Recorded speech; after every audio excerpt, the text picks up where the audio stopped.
பிரியமானவர்களே, ஆண்டவராகிய இயேசு கிறிஸ்துவின் நாமத்தில் இன்றைக்கும் வேதமே மனமகிழ்ச்சியில் உங்களை வரவேற்கிறோம். உண்மையிலே இந்த வேதமே மனமகிழ்ச்சி நிகழ்ச்சி அநேகருக்கு ஆசீர்வாதமாக இருக்கிறது அறிந்து கர்த்தருக்கு ஸ்தோத்திரம் செலுத்துகிறோம். நீங்களும் எங்களோடு கூட இணைந்து பைபிளை நல்லா மெடிடேட் பண்ண ஆரம்பிச்சிட்டீங்க. நிறைய பேர் சொல்லுகிற காரியம் பைபிள் மெடிடேஷன் எங்களுக்கு ரொம்ப சந்தோஷமாக இருக்கிறது என்று. அதுவும் நிறைய பேர் இந்த சாட்டர்டே ப்ரோக்ராம் எங்களுக்கு ரொம்ப ஆசீர்வாதமாக இருக்கிறது என்று சொல்லும் பொழுது உண்மையிலே ஆண்டவருக்கு நாங்கள் நன்றி செலுத்துகிறோம். இப்படிப்பட்ட ஒரு வாய்ப்பை, இப்படிப்பட்ட ஒரு நிகழ்ச்சியை ஏற்படுத்தி கொடுத்த ஆண்டவருக்கு நான் மகிமை செலுத்துகிறேன். ஆமென். கடந்த நாட்களில் நாகர்கோயிலுக்கு போயிருக்கும் போது கூட அநேகர் சொன்னாங்க, ஷம்மா டிவி வழியாக நாங்கள் பார்ப்போம்னு சொல்லி. ரொம்ப சந்தோஷமாக இருந்தது அதை கேட்கும் பொழுது. நிச்சயமாகவே இந்த ப்ரோக்ராம் மூலமாக ஆண்டவர் அநேகரை தொட்டு கொண்டிருக்கிறார், அநேகரோடு இடைப்பட்டு கொண்டிருக்கிறார், அநேகருக்குள்ள அந்த வேத வாசிப்பு கூடிய அந்த வாஞ்சையை ஏற்படுத்தியிருக்கிறது என்று நம்ம கேட்கும் பொழுது ரொம்ப சந்தோஷமாக இருக்கு.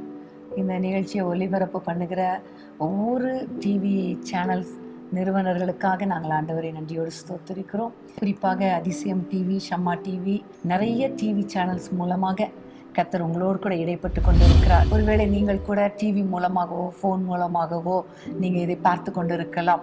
எப்படி இருந்தாலும் கர்த்தர் உங்களோடு கூட பேசுகிறார் என்பதை மறந்து போகாதீங்க. அதே போல் இந்த நிகழ்ச்சியை மற்றவர்களுக்கும் நீங்கள் சொல்லுங்கள்.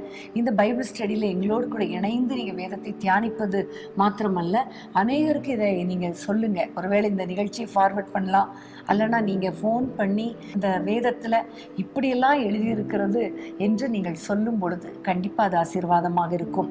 கர்த்தர் நல்லவர். கடந்த வாரங்களில் நம்ம எசேக்கியேல் தீர்க்கதரிசன புத்தகத்திலிருந்து 8 காரியங்களை குறித்து நம்ம தியானித்தோம் இல்லையா? நம்ம வாழ்க்கையில் இருக்கிற கசப்புகள், களிம்புகள், கடினமான காரியங்கள், இன்னும் பார்க்கும் பொழுது கலகக்காரராய் நம்ம இருக்கக்கூடாது. ஆண்டவருடைய கரம் நம் மீது இருக்கும்போது எப்படிப்பட்ட காரியங்களை ஆண்டவர் நடப்பிப்பார், ஆண்டவர் இருக்கக்கூடாது, கர்வம், இன்னும் ஆண்டவர் நம்மை காவல்காரனாக தெரிந்தெடுத்திருக்கிறார் என்று எல்லாம் நம்ம பார்த்தோம். ஸோ அதை தொடர்ந்து தான் இன்னைக்கும் நம்ம வேதத்தை தியானிக்க போகிறோம் எசேக்கியேல் தீர்க்க தரிசன புத்தகத்திலிருந்து. அதற்கு முன்பதாக ஒரு ஜெபத்தை செய்து நம்ம ஆரம்பிக்கலாம். அன்பின் ஆண்டவரே, உம்மை நன்றியோடு துதிக்கிறோம் அப்பா, உம்மை ஸ்தோத்திரிக்கிறோம். இந்த வாரத்திலும் வேதமே மனமகிழ்ச்சி என்ற இந்த நிகழ்ச்சி மூலமாய் நீங்கள் எங்களோடு கூட பேச போறதற்காய் ஸ்தோத்திரம் அப்பா. உம்முடைய வசனத்தை எப்பொழுதெல்லாம் நாங்கள் தியானிக்கிறோமோ அப்பொழுதெல்லாம் நீர் எங்களோடு கூட பேசுகிறீர், எங்களை வழிநடத்துகிறீர், எங்களுக்கு கற்றுக் கொடுக்கிறீர். ஆண்டவரே, எங்களை ஆசீர்வதிக்கிறீர். அதற்காக உமக்கு ஸ்தோத்திரம். உம்முடைய வேதத்திலே தியானமா இருக்கிற மனுஷன் பாக்கியவான், அவன் தன் காலத்தில் தன் கனியை தந்து இலையுதிராதிருக்கிற மரத்தை போல் இருப்பான், அவன் செய்வதெல்லாம் வாய்க்கும் என்று சொன்னீங்களப்பா. அதே போல இன்றைக்கு இந்த வேத வசனங்களை எங்களோடு இணைந்து தியானிக்கிற ஒவ்வொரு பிள்ளைகளையும் கர்த்தர் ஆசீர்வதிப்பீராக. அவர்கள் செய்வதெல்லாம் வாய்க்கட்டும் அப்பா. இன்றைக்கு நீங்க எங்களோடு கூட பேசுங்க, நீரே இடைப்படுங்க, ஒவ்வொருவரையும் ஆசீர்வதிங்க. இயேசுவின் நாமத்தில் பிதாவே, ஆமென். பிரியமானவர்களே, இன்றைக்கு நம்ம எசேக்கியேல் தீர்க்க தரிசன புத்தகத்திலிருந்து நிறைய காரியங்களை கற்றுக்கொள்ள போகிறோம். உண்மையிலே எசேக்கியேல் தீர்க்க தரிசன புத்தகம் என்றாலே ரொம்ப டஃப்பாக இருக்கும், அதனால் வாசிக்கவே மாட்டோம். ஆனால் கடந்த சில வாரங்களாக நிறைய காரியங்களை கர்த்தர் கற்றுக் கொடுத்து வருகிறார். குறிப்பாக பார்த்தா நம்ம வாழ்க்கையிலிருந்து களைந்து போட வேண்டிய நிறைய காரியங்கள், நம்ம ஆண்டவருடைய சமூகத்தில் பரிசுத்தமாய் நம்மை அர்ப்பணிப்பதற்கு ஏற்ற காரியங்களை கர்த்தர் நம்மோடு கூட பேசினார். நம்முடைய வாழ்க்கையிலிருந்து அவை எல்லாவற்றையும் எடுத்து போடுவதற்கு கர்த்தர் கிருபை பாராட்டினார். உண்மையிலே நம்ம கலகம் பண்ணுகிறவர்களாக இருந்தோம், அது எந்தெந்த விதத்தில் கலகம் பண்ணுகிறோம் என்பதை கற்றுக் கொடுத்தார். கடின இருதயம், கடின பாஷை, கடின முகம், எப்படிப்பட்ட காரியங்களையும் நம்ம தூக்கி போட ஆண்டவர் நமக்கு கிருபை பாராட்டினார். அது மாத்திரமல்ல, நிறைய கர்வம், அதாவது பெருமை, மேட்டிமை நமக்குள்ளே குடும்பத்தை குறித்து, நம்முடைய பொசிஷனை குறித்து, செல்வத்தை குறித்து, அழகை குறித்து, இப்படிப்பட்ட நிறைய கர்வங்களை எல்லாம் தூக்கி போட ஆண்டவர் கிருபை பாராட்டினார். அது மாத்திரமல்ல, நம்முடைய வாழ்க்கையில பிசாசு விதைத்த களைகளை நம்ம பிடுங்கி போட, அவை அக்கினியால் சுட்டரிக்கப்பட ஒப்பு கொடுக்க கர்த்தர் கிருபை பாராட்டினார். இன்னும் நம்ம சொல்லிட்டே போகலாம். களிம்புகள், அதாவது ஒரு நல்ல ஒரு வெள்ளி அல்லது பொன்னை நல்ல ஒரு உடைமையாக, ஒரு பொருளாக, ஆபரணமாக செய்யணும்னா அதில் இருக்கிற களிம்பு நீங்க சுத்திகரிக்கப்படணும். அதே மாதிரி என்னென்ன களிம்புகள், தேவையில்லாத பொருட்கள், விலக்க வேண்டிய காரியங்கள் நம்மிடத்திலே காணப்படுகிறது என்பதை கர்த்தர் கற்றுக் கொடுத்து சுத்திகரிக்கும் அக்னியினால சுட்டெரித்து அதை வெளியேற்ற ஆண்டவர் கிருபை பாராட்டினார். தொடர்ந்து கசப்பு, பல வருடங்களாக இருக்கிற கசப்பு, பழைய பகை, இவை எல்லாவற்றையும் களைந்து போட்டு மன்னிக்க, மறக்க, யோசேப்பை போல வாழ கர்த்தர் கிருபை பாராட்டினார். அது மாத்திரமல்ல, நமக்கென்று கர்த்தர் வைத்த நோக்கம், கர்த்தருடைய நோக்கம், அதாவது நம்ம காவலாளிகளாக இருக்கணும். காவலாளி எப்படி இருக்கணும்? விழித்திருக்க வேண்டும், எச்சரிக்கையாக இருக்க வேண்டும், மற்றவர்களை எச்சரிக்கணும், ஜெபிக்கணும், அப்புறம் பாதுகாக்கணும், காப்பாற்றுவதற்காக அபிஷேகம் பண்ணப்பட்ட கேரும், இன்னும் பார்த்தா ஆயத்தப்படுத்தணும், ஆயத்தப்படணும் வருகைக்கு. இப்படி நிறைய காரியங்களை கற்றுக் கொடுத்தார். இப்படி நம்ம இப்படிப்பட்ட காரியங்களை எல்லாம் கரெக்டாக இருக்கும் பொழுது கர்த்தருடைய கரம் எப்படி நம்மை வழி நடத்துகிறது, என்னென்ன காரியங்கள்ல கர்த்தருடைய கரம் செயல்படுகிறது என்பதையும் அழகாக கற்றுக் கொடுத்தார். நீங்க உண்மையிலே இந்த நிகழ்ச்சிகள் மூலமாக ரொம்ப ஆசீர்வதிக்கப்பட்டிருப்பீர்கள் என்று நான் நம்புகிறேன். பிரியமானவர்களே, நீங்கள் இது இன்னையோடு நீங்க முடிகிற மாதிரி நினைக்காதீங்க.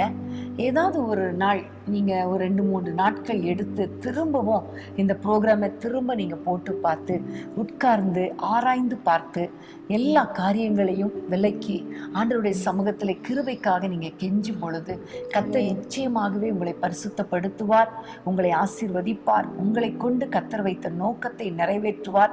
உங்கள் மூலமாக கர்த்தருடைய கரம், கர்த்தருடைய வல்லமை வெளிப்படுவதை நீங்கள் பார்க்க முடியும். ஆமென், ஆமென்.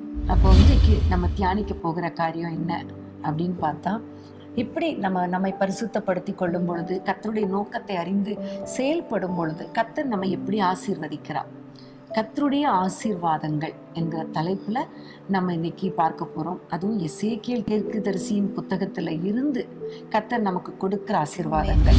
பிரியமானவர்களே, நம்ம ஒரு வசனத்தை வாசிக்கலாம்.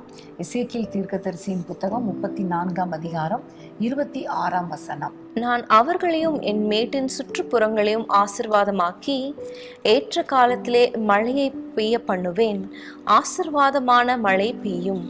ஏற்ற காலத்தில் மழையை பெய்ய பண்ணுவேன், ஆசீர்வாதமான மழை பெய்யும்.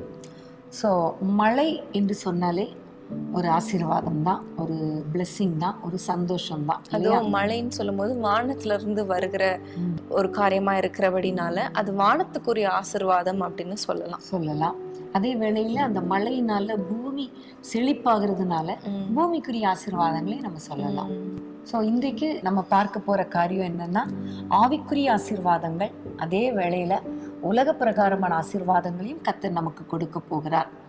ஏனென்றால் நம்ம பரிசுத்தப்படுத்தி இருக்கிறார், சுத்திகரித்து இருக்கிறார், நோக்கத்தை நம்மளை நிறைவேற்ற நமக்கு கற்றுக் கொடுத்திருக்கிறார். இப்படிப்பட்ட ஒவ்வொருவருக்கும் கர்த்தர் கொடுக்கிற ஆசீர்வாதம் தான் வானத்திலிருந்து வருகிற அந்த மழையை போன்ற ஆசீர்வாதம். ஆமென், ஆமீன். ஆதியாகமம் 49ஆம் அதிகாரத்துல கூட யோசேப்பை ஆசீர்வதிக்கும் பொழுது உயர வானத்தில் உண்டாகும் ஆசீர்வாதங்களினாலும் கீழே பூமியில் உள்ள ஆசீர்வாதங்களினாலும் உன்னை ஆசீர்வதிப்பேன்னு சொல்லி ஆசீர்வதிக்கிறத நம்ம பார்க்கிறோம். அதே மாதிரி தான் காலை மக்சாலை ஆசீர்வதிக்கும் பொழுது மேற்புறத்திலும் கீழ்ப்புறத்திலும் ஆசீர்வாதமான நிலங்களை கொடுத்தார் என்று பார்க்கிறோம். உபாகமம் 11:11 கூட ஆண்டவர் இஸ்ரவேல் ஜனங்களுக்கு ஆசீர்வாதத்தை சொல்லும் பொழுது, நீங்கள் சுதந்திரிக்க போகிற தேசம் மலைகளும் பள்ளத்தாக்குள்ள தேசம், அது வானத்தின் மழை நீரை குடிக்கும் தேசம் என்று ஆண்டவர் அவங்களுக்கு ஒரு வாக்குத்தத்தத்தை கொடுப்பார். ஆமென், கர்த்தருக்கு ஸ்தோத்திரம். எப்பவுமே ஆண்டவர் வானத்தின் ஆசீர்வாதங்கள், அதாவது ஆவிக்குரிய ஆசீர்வாதங்களையும் பூமிக்குரிய ஆசீர்வாதங்களையும் சேர்த்து தான் கொடுப்பார். இன்னொரு பக்கம் பார்த்தா, முதலாவது நம்ம தேவனுடைய ராஜ்யத்தை தேடும் பொழுது பூமிக்குரிய ஆசீர்வாதம் கூட கொடுக்கப்படும். 3 யோவான்ல கூட பார்க்கும்பொழுது, பிரியமானவனே, உன் ஆத்துமா வாழ்வது போல நீ எல்லாவற்றிலும் வாழ்ந்து சுகமாயிருன்னு ஆண்டவர் சொல்லுவார். மேலானவைகளே நாடுங்கள் என்று பவுல் சொல்லுகிறார். இப்படி நிறைய காரியங்களை நம்ம பார்க்கும் பொழுது எல்லா ஆசீர்வாதங்களையும் கொடுத்து நம்ம சந்தோஷமாய் சம்பூரணமாய் வாழும்படி தான் ஆண்டவர் கிருபை பாராட்டுகிறார். ஸோ முதல்ல நம்ம பார்க்கலாம், ஆவிக்குரிய பிளெஸிங்ஸ் என்ன. எசேக்கியேல் தீர்க்கதரிசி புத்தகத்திலிருந்து நம்ம அதை பார்க்க போகிறோம். ஸோ முதல்ல நம்ம பார்க்குற வசனம் அதே 34ஆம் அதிகாரம் 24ஆம் வசனத்தை வாசிப்போம். கர்த்தராகிய நான் அவர்களுக்கு தேவனாக இருப்பேன், என் தாசனாகிய தாவீது அவர்கள் நடுவில் அதிபதியாய் இருப்பார். கர்த்தராகிய நான் இதை சொன்னேன். ஸோ முதல்ல பார்க்குறோம், நம்முடைய ஆண்டவர் நம்முடைய தேவனாக இருப்பார், அவர் நம்மை ஆளுகை செய்வார் என்று அர்த்தம். ஆமென். ஸோ ஆண்டவர் நமக்கு தேவனா இருக்கிறது, அதாவது வேதத்தில் ஒரு வசனம் உண்டு, கர்த்தரை தெய்வமாக கொண்ட ஜனம் பாக்கியம் உள்ளது. ஸோ நம்ம ஒவ்வொருவருமே கொடுத்து வச்சவங்க, ஏன்னா ஆண்டவர் நமக்கு தேவனா இருக்கிறார். இதுதான் ஃபர்ஸ்ட் பிளெஸ்ஸிங்கே. அப்போ எபிரேயர் 8ஆம் அதிகாரம் 10ஆம் வசனத்திலையும் இஸ்ரவேல் புத்திரருக்கு நான் தேவனாய் இருப்பேன், அவர்கள் என் ஜனமாய் இருப்பார்கள் என்று ஆண்டவர் சொல்லுகிறார். ஆமென். இன்னும் நிறைய இடங்கள்ல பார்க்கும்பொழுது நான் அவர்களுக்குள் உலாவி அவர்கள் தேவனாய் இருப்பேன், அவர்கள் என் ஜனமாய் இருப்பார்கள் என்று நம்ம நிறைய வசனங்கள்ல பார்க்கிறோம். ஸோ ஆண்டவர் நமக்கு தேவனாய் இருப்பார், ஆமென். அவர் நமக்கு பிதாவாய் இருப்பார், தகப்பனாய் இருப்பார், தேவனாய் இருப்பார், நம்மை ஆளுகை செய்வார், நமக்குள் வாசம் பண்ணுவார், நமக்குள் உலாவி வருவார். இதெல்லாம் ஒரு பெரிய பிளெஸிங். ஸோ அப்படிப்பட்ட ஆசீர்வாதத்தை கர்த்தர் கொடுக்கிறார். தேவன் என்று சொல்லும்போது ஆளுகை செய்கிறவர் என்று சொன்னீங்க. ஸோ ஆளுகை செய்கிறவர் யார் அப்படின்னு பார்த்தா ராஜா இல்லையா? ஸோ ஆண்டவர் நம்முடைய ராஜாவாய் இருப்பார். ஸோ ராஜாவாய் இருப்பார் என்று சொல்லும்போது ஒரு வசனம் ஞாபகத்துக்கு வருகிறது. மீகா 2:13 நம்ம வாசிக்கலாம். தடைகளை நீக்கி போடுகிறவர் அவர்களுக்கு முன்பாக நடந்து போகிறார், அவர்கள் தடைகளை நீக்கி வாசலால் உட்பிரவேசித்து கடந்து போவார்கள். அவர்கள் ராஜா அவர்களுக்கு முன்பாக போவார், கர்த்தர் அவர்கள் முன்னணியில் நடந்து போவார். ஸோ கர்த்தர் நம்மளுடைய ராஜாவா இருக்கும் பொழுது, நம்மளுக்கு முன்பாக அவர் செல்லும் போது எல்லா தடைகளையும் அவர் நீக்கி போடுவார். ஸோ நமக்கு என்னென்ன ஆசீர்வாதங்கள் தடையா இருக்கிறதோ, ஆண்டவரை நம்ம முன்பாக வைக்கும் பொழுது, ஆண்டவரை நம்மளுடைய வாழ்க்கையில அவர் தேவனா இருக்கும் பொழுது, அவர் நம்முடைய ராஜாவா இருக்கும் பொழுது எல்லா தடைகளையும் அவர் நீக்கி போடுவார். கர்த்தருக்கு ஸ்தோத்திரம். அடுத்ததாக நம்ம பார்க்க போற முக்கியமான ஒரு பிளெஸ்ஸிங், ஆவிக்குரிய பிளெஸ்ஸிங் 36ஆம் அதிகாரம் 25, 26ஆம் வசனங்கள். அப்பொழுது நான் உங்கள் மேல் சுத்தமான ஜலம் தெளிப்பேன், நான் உங்களுடைய எல்லா அசுத்தங்களையும் உங்களுடைய எல்லா நரகலான விக்கிரகங்களையும் நீக்கி உங்களை சுத்தமாக்குவேன், நீங்கள் சுத்தமாவீர்கள். உங்களுக்கு நவமான இருதயத்தை கொடுத்து உங்கள் உள்ளத்திலே புதிதான ஆவியை கட்டளையிட்டு கல்லான இருதயத்தை உங்கள் மாம்சத்திலிருந்து எடுத்து போட்டு சதையான இருதயத்தை உங்களுக்கு கொடுப்பேன். ஸோ இங்க சுத்திகரிப்பின் ஆசீர்வாதத்தை ஆண்டவர் இங்க குறிப்பிடுகிறார். ஆண்டவருக்கு பிரியமாய் நம்ம வாழும் பொழுது இரண்டாவதாக நமக்கு கிடைக்கிற ஆவிக்குரிய ஆசீர்வாதம் பரிசுத்தம். ஒரு பரிசுத்தமான ஒரு ஆத்மாவை தான் ஆண்டவர் எதிர்பார்க்கிறார் இல்லையா? பரிசுத்தமான ஒரு வாழ்க்கை வாழும் பொழுது நம்ம பரலோகத்துக்கு போக முடியும். ஸோ இந்த பாவம் நிறைந்த உலகத்துல நம்ம பரிசுத்தமாய் வாழ்கிறது ஒரு பெரிய சேலஞ்சிங்கான ஒரு காரியம். நம்முடைய சிந்தையில கூட பரிசுத்தமாய் காணப்படணும் என்று தான் ஆண்டவர் எதிர்பார்க்கிறார். ஸோ நம்ம ஆண்டவருக்கு பிரியமாய் வாழும் பொழுது இந்த பரிசுத்தமாகிய இந்த ஆசீர்வாதத்தை நம்மளுக்கு கொடுக்கிறார். ஆமென். சுத்தமான ஜலம் தெளித்து சுத்தமாக்குவேன் என்று சொல்லும் பொழுது அவருடைய இரத்தத்தை குறிக்கிறது. அவருடைய இரத்தத்தால் நம்ம கழுவுகிறவராக இருக்கிறார். நம்முடைய உள்ளத்துல என்னென்ன கடினமான இருதயம் இருந்துச்சுன்னா அதெல்லாம் எடுத்து போட்டு சதையான இருதயமா மாற்றுவேன்னு சொல்றார். ஸோ உண்மையிலே ஆண்டவருக்கு பிரியமானபடி நம்ம வாழ ஒப்பு கொடுத்தாலே போதும், ஆண்டவர் நம்மை பரிசுத்தப்படுத்தி நம்மை வாழ வைப்பார். அடுத்ததாக நம்ம பார்க்கும் பொழுது 27ஆவது வசனம். உங்கள் உள்ளத்திலே என் ஆவியை வைத்து உங்களை என் கட்டளைகளில் நடக்கவும் என் நியாயங்களை கைக்கொள்ளவும் அவைகளின்படி செய்யவும் பண்ணுவேன். ஆமென்.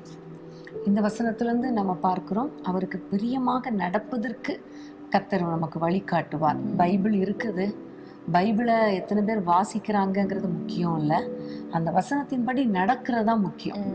ஸோ இங்க ஆண்டவர் சொல்லுகிறார், நானே உங்களை ஆசீர்வதித்து உங்களை போதித்து நடத்துவேன், உங்கள் மேல் என் கண்ணை வைத்து உனக்கு ஆலோசனை சொல்லுவேன் என்று சொல்வது போல உங்கள் உள்ளத்துல வசனத்தை எல்லாம் வைத்து உங்களை நடத்துவேன், அவைகளை கை கொள்ளும்படி கிருபை பாராட்டுவேன் என்று சொல்லுகிறார். ஸோ கர்த்தருக்கு பயந்து அவருடைய வழிகளில் நடக்கிற ஒரு வாழ்க்கையை கர்த்தர் கொடுக்கிறார். ஆமென். இப்போ 128ஆம் சங்கீதத்தை பார்த்தா கர்த்தருடைய வழிகளில் நடக்கிற மனுஷன் பாக்கியவான் என்று சொல்லி அவனை தொடர்ந்து ஆசீர்வதிக்கிறார். ஸோ அப்படி ஒரு நல்ல ஒரு வாழ்க்கை, வசனத்தின்படி வாழ்கிற வாழ்க்கை, வசனத்தில் கட்டப்பட்ட வாழ்க்கையை கர்த்தர் கொடுக்கிறார். ஆமென். புதிய ஏற்பாட்டில் கூட பார்க்கும் பொழுது மத்தேயுல பெருமழை வந்தது, பெரும் காற்று அடித்தது, ஆனால் வசனத்தில் கட்டப்பட்ட வசனத்துல அஸ்திபாரம் போடப்பட்டு கட்டப்பட்ட வீடு நிலைத்து நின்றது என்று நம்ம பார்க்கிறோம். ஸோ நம்முடைய வாழ்க்கையில நம்ம வசனத்தின்படி வாழும் பொழுது கர்த்தர் நம்மை அசைக்கப்படாத ஒரு வாழ்க்கையை கொடுப்பார். ஆனா அந்த வசனத்தின்படி வாழ கிருபை கொடுக்கிறது நமக்கு ஆண்டவர் தான். அடுத்ததாக எசேக்கியேல் 37ஆம் அதிகாரம் 10ஆம் வசனம். எனக்கு கற்பிக்கப்பட்டபடி நான் தீர்க்க தரிசனம் உரைத்தேன். அப்பொழுது ஆவி அவர்களுக்குள் பிரவேசிக்க அவர்கள் உயிரடைந்து கால் ஊன்றி மகா பெரிய சேனையாய் நின்றார்கள். பிரியமானவர்களே, இந்த வசனத்திலிருந்து நம்ம பார்க்கிற காரியம், ஆண்டவர் நமக்கு கொடுக்கிற மற்றொரு ஆவிக்குரிய ஆசீர்வாதம் என்ன தெரியுமா? நம்மை ஒரு பெரிய சேனையாய் நிற்க வைக்கிறார்.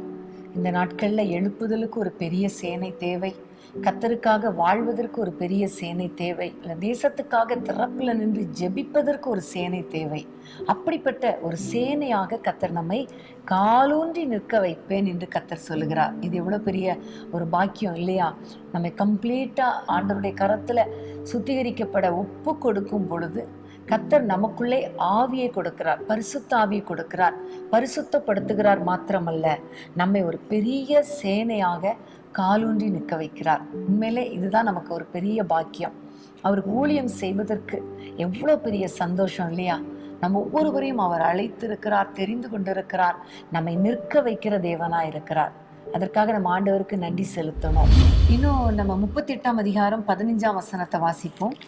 38:15. அப்பொழுது நீயும் உன்னுடனே கூட திரளான ஜனங்களும் வடதிசையிலுள்ள உன் ஸ்தானத்திலிருந்து வருவீர்கள். அவர்கள் பெரிய கூட்டமும் திரளான சேனையுமாய் இருந்து எல்லாரும் குதிரைகளின் மேல் ஏறுகிறவர்களாயும் இருப்பார்கள். முதல்ல பார்த்தோம், மகா பெரிய சேனையாய் காலூன்றி நின்றார்கள். இங்க பார்க்கிறோம், ஒரு திரளான சேனையாய் இருந்து குதிரையின் மேல் ஏறுகிறவர்களா இருப்பார்கள். ஸோ காலூன்றி நிற்கிறது அப்படின்னா ஒரு காலாட்படை அப்படின்னு சொல்லுவாங்க இல்லையா, அதுக்கு அடையாளமா இருக்கிறது. இங்க பார்க்கும் பொழுது குதிரையில ஏறுகிறவர்கள் என்று சொல்லும் பொழுது யுத்த வீரர்களை குறிக்கிறது. ஸோ குதிரை வீரர்கள் ஒரு யுத்தத்துக்கு ரெட்டியா அந்த அப்படிப்பட்ட ஒரு காரியம். ஸோ ஆவிக்குரிய வாழ்க்கையில நம்ம இன்னும் சின்ன குழந்தைகளா கர்த்தர் வைக்கிறது இல்லை, படிப்படியாய் கர்த்தர் நம்மை வழி நடத்தி அபிஷேகத்தை கொடுத்து நம்ம யுத்த வீரர்களாக கர்த்தர் நிற்க வைக்கிறார். ஆமென். இங்க யுத்த வீரர்கள், குதிரை வீரர்கள் அப்படின்னு சொல்லும் பொழுது எபேசியர் 6:12 நம்ம வாசிக்கிறோம். ஏனெனில் மாம்சத்தோடும் இரத்தத்தோடும் அல்ல, துரைத்தனங்களோடும் அதிகாரங்களோடும் இப்பிரபஞ்சத்தின் அந்தகார லோகாதிபதிகளோடும் வான மண்டலத்தில் உள்ள பொல்லாத ஆவிகளின் சேனைகளோடும் நமக்கு போராட்டம் உண்டு. ஆகையால் தீங்கு நாளிலே அவைகளை நீங்கள் எதிர்க்கவும் சகலத்தையும் செய்து முடித்தவர்களாய் நிற்கவும் திராணி உள்ளவர்களாகும்படிக்கு தேவனுடைய சர்வாயுத வக்கத்தை எடுத்துக்கொள்ளுங்கள் என்று நம்ம வாசிக்கிறோம். ஸோ நம்ம எல்லாருக்குமே தெரியும், மாம்சத்தோடும் இரத்தத்தோடும் நம்மளுக்கு போராட்டம் இல்லை. ஸோ இங்க குதிரைகள் மேல் ஏறுகிறவர்கள் அப்படின்னு சொல்லும் போது நீங்க சொன்னது போல ஒரு யுத்தத்துக்கு ரெடியா இருக்கிறவர்கள். எபேசியர் 6 நம்ம வாசிச்சது போல பிசாசின் கிரியைகளுக்கு நம்ம எதிர்த்து நிற்க திராணி உள்ளவர்களாகும்படிக்கு நம்ம சர்வாயுத வர்க்கத்தை தரித்து கொள்ள வேண்டும் என்பதை நம்ம வாசிக்கிறோம். கர்த்தர் அப்படிப்பட்ட ஒரு சேனையாக நம்ம எழுப்புவார்.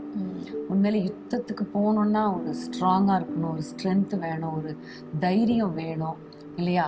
அப்ப அப்படிப்பட்ட கிருபைகளை கர்த்தர் கொடுப்பார். ஆவியின் வரங்களினால, வல்லமையினால கர்த்தர் நம்மை நிரப்புவார். அதுதான் இதுல குறிப்பிடப்பட்டு இருக்கிறது. எப்போனா சும்மா எல்லாரையும் நிரப்பிட மாட்டாரு. அவர் முதல்ல நமக்கு கற்றுக் கொடுத்தபடி தேவையில்லாத காரியங்களை விலக்கி கர்த்தருக்காக காத்திருந்து அவருடைய அபிஷேகத்தை பெற்றுக்கொள்ளும் பொழுது நம்ம யுத்த வீரர்களா நிற்க வைப்பார். இன்னும் நம்ம பார்க்கும் பொழுது 38ஆம் அதிகாரம் 9ஆம் வசனம். பெருங்காற்றை போல எழும்பி வருவாய், நீயும் உன்னுடைய எல்லா இராணுவங்களும் உன்னுடனே கூட இருக்கும் திரளான ஜனங்களும் கார்மேகம் போல் தேசத்தை மூடுவீர்கள். இங்க பார்க்கிறோம், பெருங்காற்றை போல எழும்பி வருவாய். கர்த்தர் நம்மை ஆசீர்வதிக்கும் பொழுது ஊழிய பாதையில முதல்ல காலூன்றி நிற்க செய்வார். விழுந்து கிடந்த உலர்ந்து போன எலும்பை காலூன்றி நிற்க வைப்பார். அடுத்ததாக ஒரு பெரிய குதிரையில ஏறக்கூடிய அளவுக்கு யுத்த வீரர்களாய் மாற்றுவார். இங்க பார்க்கிறோம், பெரும் காற்றை போல எழும்பி வந்து தேசத்தையே மூடுவீர்கள் சொல்றார். ஸோ இது ரொம்ப ஆச்சரியமா இருக்கிறது. சங்கீதத்துல ஒரு வசனம் உண்டு, தம்முடைய ஊழியக்காரர்களை காற்றுகளாகவும் அக்னி ஜுவாலைகளாகவும் மாற்றுகிறார். ஸோ காற்று எல்லா இடமும் வீசுகிறது போல நம் மூலமாக ஆண்டவருடைய அன்பை, ஆண்டவருடைய சுவிசேஷத்தை தேசம் முழுவதும் கொண்டு போகிறவர்களாக கர்த்தர் ஆமென். மாற்றுவார். நீங்களும் ஆசைப்படலாம், நானும் ஊழியம் செய்யணும்னு விரும்பலாம்.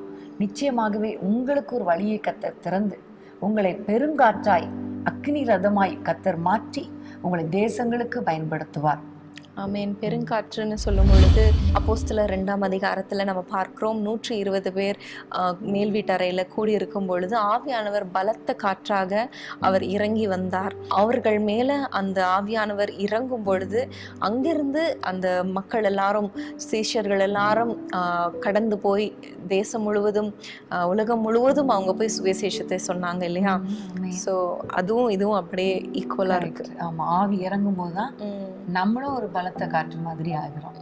ஸோ நம்ம இதெல்லாம் ஆண்டவர் இடத்துல கேட்கணும். ஆண்டவரே, இப்படிப்பட்ட ஆசீர்வாதங்கள் எனக்கு வேணும், என்னை இப்படி பயன்படுத்துங்க அப்படி நீங்க கேட்கும்போது கர்த்தர் ஆசீர்வதிப்பார். அதே வேளையில விளக்க வேண்டிய காரியங்கள், களைந்து போட வேண்டிய காரியங்கள், சுத்தப்படுத்தி கொள்ள வேண்டிய காரியங்களை நீங்க செய்யும் போது ஆட்டோமேட்டிக்கா ஆண்டவர் உங்களை இப்படி பயன்படுத்துவார். அடுத்ததாக நம்ம 29ஆம் அதிகாரம், எசேக்கியேல் 29:21 வசனம். அந்நாளிலே நான் இஸ்ரவேல் வம்சத்தாரின் கொம்பை முளைக்க பண்ணி அவர்கள் நடுவிலே தாராளமாய் பேசும் வாயை உனக்கு கட்டளையிடுவேன், அப்பொழுது நான் கர்த்தர் என்று அறிந்து கொள்வார்கள் என்றார். ஆமென். இங்க பார்க்கிறோம், தாராளமாய் பேசக்கூடிய ஒரு வாய்.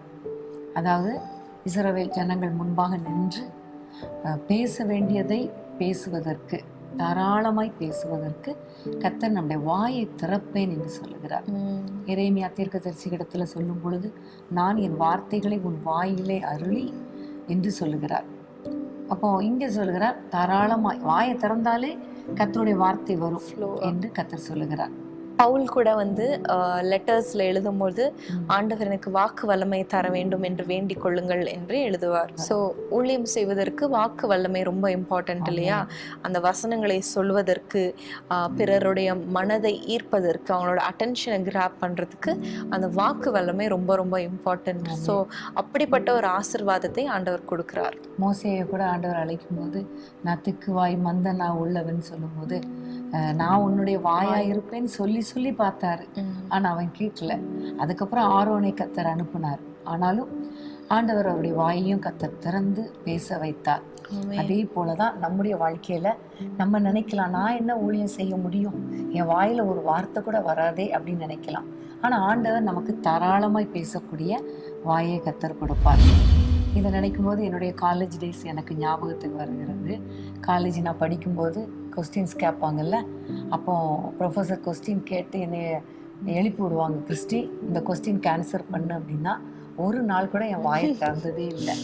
வாயே திறக்க மாட்டேன். ஏன்னா வாயை திறந்த வார்த்தையே வராது. அதுவும் ப்ரெசன்ட் டென்ஸ்க்கு பாஸ்ட் டென்ஸ் வரும், பாஸ்ட் டென்ஸ்க்கு ஃபியூச்சர் டென்ஸ் வரும். என்ன பேசுகிறோன்னே தெரியாது. அப்படி ஒரு ஒரு ரொம்ப ஷை டைப். அப்புறம் முதலாக அதுக்கப்புறம் ஊழியத்துக்கு நான் வந்துட்டேன். ஃபஸ்ட்டு மெசேஜ் கொடுக்கணுன்னு ஆண்டவர் என்னுடைய உள்ளத்தில் பேசினார். அப்போ பாப்பா நீ முதல் மெசேஜ் கொடு, பெண்கள் மத்தியில் கொடு அப்படின்னு சொன்னபோது மெசேஜ் அவ்வளோ ப்ரிப்பேர் பண்ணி வச்சுருந்தேன். வச்சுட்டு நான் அங்கே பேச போய் எழும்பி நிற்கிறேன், வார்த்தையே வர மாட்டேங்க. ஆன்னு அப்படியே இது பண்ணிகிட்டு இருக்கேன். நான் 1 மணி நேரத்துக்கு மெசேஜ் ப்ரிப்பேர் பண்ணி வச்சுருந்தேன். ஆனால் என்னுடைய ஃபஸ்ட்டு மெசேஜ் எவ்வளோ நேரம் தெரியுமா? 15 நிமிஷம்தான். 15 நிமிஷம் கூட என்னால் பேச முடியல. அதுக்கிடையில் 10 முறை யோசித்து பேசினேன். ஒரு கட்டத்தில் 15 நிமிஷத்தில் முடிச்சுட்டு பாப்பாவை கூப்பிட்டு, நீங்கள் ஜெபம் நடத்துங்க, இப்பொழுது சகோதரர் ஜெபம் பண்ணுவார்கள்ங்கிறத மட்டும் போல்டாக சொல்லிட்டு நான் உட்காந்துட்டேன். ஸோ இன்றைக்கி நான் நினச்சி பார்க்கேன் அந்த நாளை. அப்படிப்பட்ட சூழ்நிலையில் தொடர்ந்து பேச இன்னைக்கு பார்த்தா டெய்லி பேச, ஜெபம் நடத்த, நிறைய செய்திகளை கொடுக்க, சில சமயம் 1.5 மணி நேரம் போதுமான்னு கேட்பாங்க, ஓகே சொல்லிடுவேன். ஆனால் எனக்கு அந்த 1.5 மணி நேரம் கூட சில சமயம் பத்தாது. அது மாத்திரமல்ல, அழகாக பாடல்கள் எழுதுகிற அந்த இதையும் ஆண்டவர் கொடுத்திருக்கிறார். கர்த்தர் கொடுத்திருக்கிறார். எனக்கு ரொம்ப ஆச்சரியம், உண்மையிலே ஆண்டவர் என்னைக்கு இப்படி ஒரு கிருபையை கொடுத்திருக்கிறார் என்று சொல்லி. அடுத்தது இந்த வசனத்தை வாசிக்கும் போது என் வாழ்க்கையில் நடந்த ஒரு முக்கியமான சம்பவம். இந்த வசனத்தெல்லாம் நான் இதெல்லாம் இப்படி ஒரு வசனம் இருக்கான்னு கூட எனக்கு தெரியாது. ஏன்னா நம்ம நிறைய வாசிப்போம், இசைக்கியெல்லாம் நமக்கு ஞாபகத்தில் இருக்குமா? இருக்காது. ஒரு முறை நான் எனக்கு த்ரோட்டு வந்து இன்ஃபெக்ஷன் ஆயிடுச்சு, அதாவது வோக்கல் கார்டு திக்காயிருச்சு, ஸோ இனிமேல் நீங்கள் பேசவே கூடாது அப்படின்னு டாக்டர்ஸ் சொன்னது உனக்கு ஞாபகம் இருக்கும்னு நினைக்கிறேன். கிட்டத்தட்ட நான் நினைக்கிறேன் ஒரு 10 இயர்ஸ்க்கு பிஃபோர். அதில் இருந்து என் த்ரோட் வந்து ரொம்ப மோசமாக தான் இருக்கும். டாக்டர்ஸ் சொன்னாங்க நீங்கள் பேசவே கூடாது, பேசுனா கண்டிப்பாக இன்னும் அதிகமாக ப்ராப்ளம் ஆகும், அப்புறம் வாய்ஸே போயிடும், அதுக்கப்புறம் நீங்கள் பேசவே முடியாது, இல்லைனா சர்ஜரிலாம் பண்ண வேண்டியது இருக்கும்னு சொன்னாங்க. ஆனால் அந்த நேரத்தில் நான் ஆண்டவரிடத்தில் ஜெபம் பண்ணி கொண்டே இருந்தேன். உனக்கு தெரியும், நான் வந்து ஒரு வாரம் டாக்டர் வந்து பேசக்கூடாதுன்னு சொல்லி நான் பேப்பரில் எழுதி நான் காட்டிகிட்ருப்பேன். அப்போ அந்த நேரத்தில் ஒரு புக்கு கூட எழுதுறதுக்கு கர்த்தர் கிருபை பாராட்டினார். பேசாமல் இருந்தால் நிறைய வேலை செய்யலாம், அதுவும் ஒன்று இருக்குது. ஸோ என் தேசம் தேவனை அறியுங்கிற புக்கை நான் அந்த டைமில் தான் அமைதியாக இருந்த நாட்களில் நான் உட்காந்து எழுத கிருபை கொடுத்தார். அந்த நாளில் பைபிள் வாசிக்கும் போது இந்த வசனத்தை எனக்கு காண்பித்து கொடுத்தார். தாராளமாய் பேசும் வாயே உனக்கு கட்டளையிடுவேன். அப்போ இந்த வசனத்தை பிடிச்சி தான் நான் ஜெபம் பண்ணேன். ஆண்டவரே, டாக்டர்ஸ் பேசக்கூடாதுன்னு சொல்கிறாங்க, ஆனால் உங்கள் வார்த்தை என்ன சொல்லுது எனக்கு? அது வரைக்கும் இந்த வசனம் கேள்விப்பட்ட மாதிரியே இல்லை, பார்த்த மாதிரி இல்லை, வாசித்த மாதிரியே இல்லை. தாராளமாய் பேசும் வாயை கொடுப்பேன்னு சொன்ன உடனே அதை நல்லா பிடிச்சிக்கிட்டேன், உறுதியாய் பிடிச்சிக்கிட்டேன். இந்த வசனத்தின்படி எனக்கு நீங்கள் நல்ல தொண்டையை கொடுக்கணும்ப்பான்னு கேட்டு கர்த்தருடைய கிருபையினால் இன்னும் பேசி கொண்டிருக்க கர்த்தர் கிருபை பாராட்டுகிறார். நான் சில சமயங்களில் தொடர்ந்து ஓடும்போது கொஞ்சம் த்ரோட்டில் கொஞ்சம் பிரச்சனை இருக்கும். ஆனால் உங்களை மாதிரி நிறைய பேர் எனக்காக நீங்கள் ஜெபிக்கிறதுனால, கர்த்தர் அந்த வாக்குத்தத்தத்தையும் கொடுத்ததுனால கர்த்தர் என்னை பயன்படுத்தி வருகிறார். ஒருவேளை நீங்கள் கூட ஒருவேளை வெட்கத்தோடு கூட நான் என்ன பேசுறது, என்ன பண்ண முடியும், என்னால் என்ன செய்ய முடியும்னு நீங்கள் நினச்சிங்கன்னா நீங்கள் என்னைய நினச்சிக்கோங்க. நிச்சயமாக உங்களையும் கர்த்தர் பயன்படுத்துவார். தாராளமாய் பேசக்கூடிய வாயை கொடுப்பார். அந்த வாயில என்ன வார்த்தை பேசணுமோ அதையும் கர்த்தர் கொடுப்பார். அடுத்ததாக நமக்கு கிடைக்கிற ஒரு ஆவிக்குரிய பிளெஸிங்கை பார்க்க போறோம். எசேக்கியேல் 47 அதிகாரம் 9 வசனம். சம்பவிப்பது என்னவென்றால், இந்த நதி போகும் இடமெங்கும் சஞ்சரிக்கும் ஜீவ பிராணிகள் யாவும் பிழைக்கும். இந்த தண்ணீர் அங்கே வந்தபடியினால் வெகு ஏராளமான மச்சங்களும் உண்டாயிருக்கும்.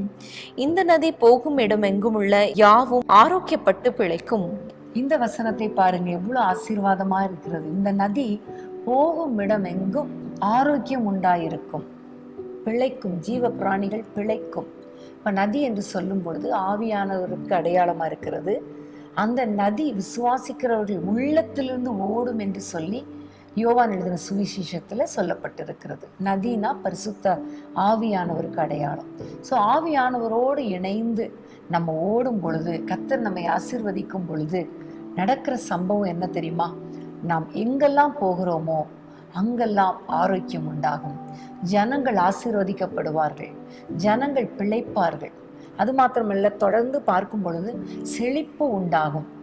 ஃபாதர் பாடுறது போல, போகும் இடமெல்லாம் ஆரோக்கியம், பாயும் இடமெல்லாம் பரிசுத்தம், சேரும் இடமெல்லாம் ஆறுதல், செல்லும் இடமெல்லாம் செழிப்பு தானே. ஸோ இந்த ஜீவ தண்ணீராகிய நதியோடு கூட இணைந்து ஓட ஓட ஓட நம்மை கொண்டு கர்த்தர் அநேகரை ஆசீர்வதிப்பார். நம்முடைய வாழ்க்கையிலையும் ஆரோக்கியம், செழிப்பு, சுகம், ஆறுதல் உண்டாகும். ஆமேன். கர்த்தருக்கு ஸ்தோத்திரம். அடுத்ததாக நம்ம பார்க்கும்பொழுது எசேக்கியேல் 44 அதிகாரம் 11 வசனம். ஆகிலும் அவர்கள் என் ஆலயத்தின் வாசல்களை காத்து என் ஆலயத்தில் ஊழியம் செய்து என் பரிசுத்த ஸ்தலத்திலே பணிவிடைக்காரராய் இருப்பார்கள். அவர்கள் ஜனங்களுக்காக தகன பலிகளையும் மற்ற பலிகளையும் செலுத்தி இவர்களுக்கு ஊழியம் செய்கிறதற்கு இவர்கள் முன்பாக என் பரிசுத்த ஸ்தலத்திலே பணிவிடைக்காரராய் இருப்பார்கள். இந்த வசனத்துல பார்க்கும் பொழுது ஆண்டவர் நம்மை அவர் ஊழியக்காரர்களாக பணிவிடைக்காரர்களாக வைத்திருக்கிறார். ஆமென். அது ஒரு பெரிய பாக்கியம் இல்லையா? கர்த்தருக்கு ஊழியம் செய்கிறத விட ஒரு பெரிய பாக்கியம் எதுவுமே கிடையாது. ஏதோ ஒரு விதத்துல நம்ம அவருக்கு ஊழியம் செய்யணும். அப்படிப்பட்ட ஊழியக்காரர்களாக, அது பணிவிடை ஊழியமாக இருந்தாலும் சரி, மேடையில் நின்று பேசுகிற ஊழியமா இருந்தாலும் சரி, கர்த்தர் நம்மை ஊழியக்காரர்களாய் கர்த்தர் மாற்றுகிறார். ஸோ இப்போ நம்ம பார்த்த காரியங்கள், ஆசீர்வாதமான மழையை ஊற்றுவேன்னு சொல்லும் பொழுது எப்படியெல்லாம் நம்முடைய வாழ்க்கையில், ஆவிக்குரிய வாழ்க்கையில் கர்த்தர் நமக்கு ஆசீர்வாதத்தை கொடுக்கிறார் என்பதை நம்ம பார்த்தோம் இல்லையா? தொடர்ந்து நம்ம தியானிக்க போகிறோம். ஆனால் அதற்கு முன்பதாக ஒரு சிறிய இடைவேளை.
குழியிலே விழுந்த என்னை தூக்கி எடுத்தீரே, கண்மாலை மேலே என்னை நிற்க வைத்தீரே. குழியிலே விழுந்த என்னை தூக்கி எடுத்தீரே, கண்மாலை மேலே என்னை நிற்க வைத்தீரே. ஒரு பாட்டை என்னை நானும் வைத்தவர் நீரே, பரலோக தரிசனம் தந்தவர் நீரே. ஒரு பாட்டை என்னை வைத்தவர் நீரே, பரலோக தரிசனம் தந்தவர் நீரே. ஆத்துவர் இயேசுவே, என் அருமை தேவனே, உம் பாதம் நான் பற்றிக் கொண்டேன். உம் மார்பில் நான் சாய்ந்து கொண்டேன். உம் பாதம் நான் பற்றிக் கொண்டேன். உம் மார்பில் நான் சாய்ந்து கொண்டேன்.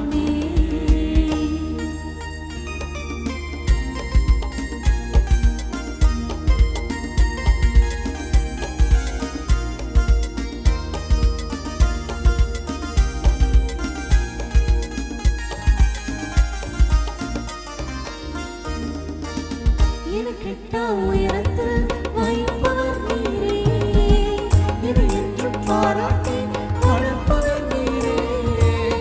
எனக்கெட்டா உயரத்தில் வைப்பவர் நீரே, என்னை என்றும் பாராட்டி வளர்ப்பவர் நீரே.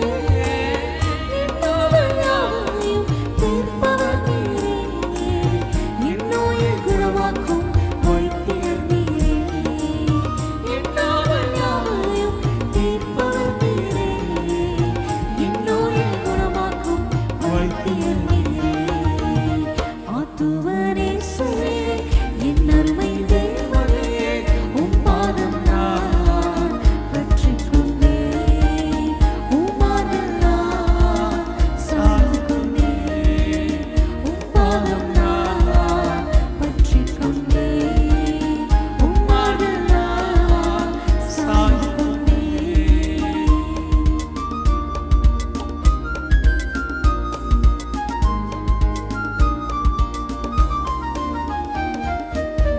என்னை என்றும் போதித்து நடத்துபவரே, எனக்காக யாவையும் செய்பவர் நீரே. என்னை என்றும் போதித்து நடத்துபவரே, எனக்காக யாவரும் செய்பவர் நீரே. என்னோடு என்றென்றும் இருப்பவர் நீரே, நன்மையும் கிருபையும் தொடர செய்வீரே. என்னோடு என்றென்றும் இருப்பவர் நீரே, நன்மையும் கிருபையும் தொடர செய்வீரே. ஆத்துவர் இயேசுவே, என் அருமை தேவனே, உம் பாதம் நான் பற்றிக் கொண்டேன். உம் மார்பில் நான் சாய்ந்து கொண்டேன். ஆத்துவர் இயேசுவே, என் அருமை தேவனே, உம் பாதம் நான் பற்றிக் கொண்டேன். உம் மார்பில் நான் சாய்ந்து கொண்டேன். உம் பாதம் நான் பற்றிக் கொண்டேன். உம் மார்பில் நான் சாய்ந்து கொண்டேன். பிரியமானவர்களே, மீண்டும் வேதமே மனமகிழ்ச்சியில் உங்களை வரவேற்கிறோம். இன்றைக்கும் ஆண்டவர் பூமிக்குரிய ஆசீர்வாதங்களையும் வானத்துக்குரிய ஆசீர்வாதங்களையும் நம்மளுக்கு தருவார் என்பதை குறித்து நம்ம தியானித்துக் கொண்டிருக்கிறோம். இவ்வளவு நேரம் வானத்துக்குரிய ஆசீர்வாதங்கள், அதாவது ஆவிக்குரிய ஆசீர்வாதங்கள் ஆண்டவர் என்னென்ன நமக்காக வைத்திருக்கிறார் என்பதை நம்ம பார்த்தோம். தொடர்ந்து நம்ம பூமிக்குரிய ஆசீர்வாதங்களை குறித்து நம்ம தியானிக்கலாம். பூமிக்குரிய ஆசீர்வாதம் என்று சொல்லும் பொழுது முக்கியமானது குடும்ப வாழ்க்கை. இந்த உலகத்தில் கர்த்தர் ஒவ்வொருவருக்கும் குடும்பத்தை கொடுத்திருக்கிறார். பெற்றோர், பிள்ளைகள், கணவன், மனைவி, உடன் பிறந்தவர்கள் என்று ஒரு குடும்பத்தையே கர்த்தர் கொடுத்திருக்கிறார். உண்மையிலே கர்த்தருடைய ஆசீர்வாதத்தை நம்ம எங்கே பார்க்க முடியும்னா வீட்டில் தான் பார்க்க முடியும். ஸோ நம்முடைய வீடுகளில் கர்த்தர் நம்மை ஆசீர்வதித்தாலே அது நமக்கு எவ்வளோ பெரிய பிளெஸ்ஸிங் இல்லையா? கர்த்தருக்கு ஸ்தோத்திரம். அப்போ முதல்ல நம்ம பார்க்க போகிற வசனம் 36ஆம் அதிகாரம், அதாவது எசேக்கியேல் 36 10, 11 வசனங்கள். நான் உங்கள் மேல் இஸ்ரவேல் வம்சமாகிய மனுஷர் யாவரையும் வர்த்திக்க பண்ணுவேன். பட்டணங்கள் குடியேற்றப்படும், அவாந்திரமான ஸ்தலங்கள் கட்டப்படும். உங்கள் மேல் மனுஷரையும் மிருக ஜீவன்களையும் பெருகி பழுகும்படி வர்த்திக்க பண்ணுவேன். பூர்வ நாட்களில் நீங்கள் இருந்த நிலைமையில் நான் உங்களை ஸ்தாபித்து உங்கள் முந்தின சீரை பார்க்கிலும் உங்களுக்கு நற்சீர் உண்டாக செய்வேன். அதனால் நான் கர்த்தர் என்று அறிந்து கொள்வீர்கள். இந்த வசனத்தில் நம்ம பார்க்கும் பொழுது இஸ்ரவேல் புத்திரரை நான் வர்த்திக்க பண்ணுவேன் என்று கர்த்தர் சொல்லுகிறார். முதல் அதிகாரத்திலிருந்து நம்ம பார்த்தோம், நிறைய காரியங்களை இஸ்ரவேல் புத்திரருக்கு தான் சொல்லி கொடுத்தார். இஸ்ரவேல் புத்திரராகிய நீங்கள் கலக வீட்டார் என்று ஸ்டார்ட் பண்ணி நிறைய காரியங்களை கர்த்தர் கற்றுக் கொடுத்துட்டு இப்போ ஆண்டவர் சொல்லுகிறார், உங்களை நான் வர்த்திக்க பண்ணுவேன்.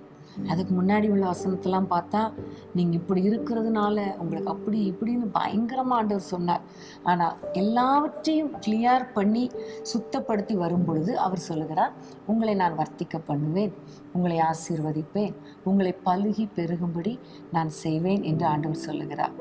முதல்ல ஆசீர்வாதமே பலுகி பெருகுவது தான்.